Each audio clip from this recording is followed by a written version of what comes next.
আমার নাম Firoz Toha, Kushtia government central কলেজের স্টুডেন্ট। শুরু করছি বারোয়ারি বিতর্ক। ইন্টারনেট, ফেসবুক, হোয়াটসঅ্যাপ, ইমো, স্কাইপে সব কিছু আজকে আছে, শুধু কি যেন নেই আমার মাঝে। আজকে আমি নেই, নেই সেই বৈরাগ্যের সুর, সেই প্রাণচঞ্চল অনুভূতি। আমি কোনো কবি নই, তবুও ছন্দের ইন্দ্রজালে রচনা করতাম অবরুদ্ধ বাতায়ন। আমি কোনো দার্শনিক ছিলাম না, তবুও নিহাততপ্ত বঙ্গ প্রকৃতির স্নিগ্ধতা কিংবা স্বর্গের প্রাণচঞ্চল বৈজয়ন্তী সব কিছুই ব্যাখ্যা করতে পারতাম। আজকে হঠাৎ এসব কথা কেন বলছি? চলো ঘটনার শুরু থেকে শুরু করা যায়।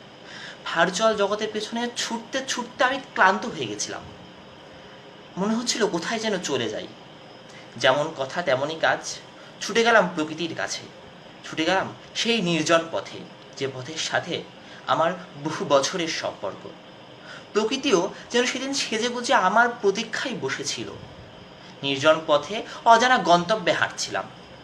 হঠাৎই পেছন থেকে কে যেন ডাকলো বলে মনে হলো। পেছনে তাকিয়ে আমি তো ভ্যাবাচাকা খেয়ে গেলাম। একজন দাঁড়িয়ে আছে। প্রথমে আমি তাকে চিনতে পারিনি। সে আমায় ক্ষীণকণ্ঠে বলল, কিরে, আমায় চিনতে পারছিস?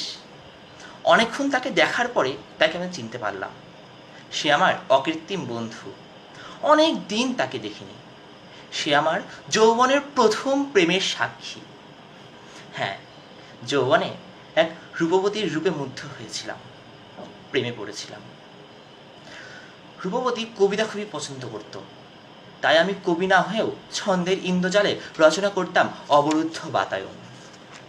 সেই রূপবতী গল্প খুবই পছন্দ করত, তাই আমি কৈশোরের আবেশে ভাবুক মনের কল্পনা সুন্দর আবহন, বঞ্চিতার চাপা নিঃশ্বাস বা ব্যথাবিহল অনুরাগ সব কিছুই রচনা করতাম। আর আমার এসব সাহিত্যগুলো সেই প্রিয়তমার কাছে পৌঁছে দিত এই অকৃত্রিম বন্ধুটি। পৃথিবীর কেউ যেটি জানতো না, সেটি জানতো আমার এই বন্ধুটি। আজকে অনেক দিন পর তাকে দেখলাম। তার চোখে মুখে আজ বার্ধক্যের ছাপ। খুব শীঘ্রই সে হয়তো মারা যাবে। প্রশ্ন হচ্ছে, এই অকৃত্রিম বন্ধুটি কে? এ অকৃত্রিম বন্ধু হচ্ছে রাস্তার ধারে ঠাই দাঁড়িয়ে থাকা রাঙা সূর্যের মতো একটি চিঠি বক্স, যেখানে কিনা একদিন শত সাহিত্য জমা দিতাম প্রিয়তমার কাছে, প্রিয়তমার উদ্দেশ্যে। আজকে সে কালের ক্রমে হারিয়ে গেছে। আজকে আমার মতো প্রেমিক আছে, তার মতো প্রেমিকা আছে, তাদের মাঝে যোগাযোগ মাধ্যম আছে ফেসবুক, হোয়াটসঅ্যাপ, ইমো। কিন্তু নেই সেই বৈরাগ্য, নেই সেই অপেক্ষা, সেই প্রতীক্ষা, সেই জ্যোৎস্না রাতের তরঙ্গধ্বনি। আজকে আমার সে অকৃত্রিম বন্ধুটি চিৎকার করে বলছে, পত্র দিও মোর হৃদয় কোঠায়। কিন্তু দুর্ভাগ্য হলেও সত্যি, আমার মতো কিছু ভিনগ্রহী মানুষ ছাড়া তার সে চিৎকার আর কেউ শুনতে পাচ্ছে না। ধন্যবাদ।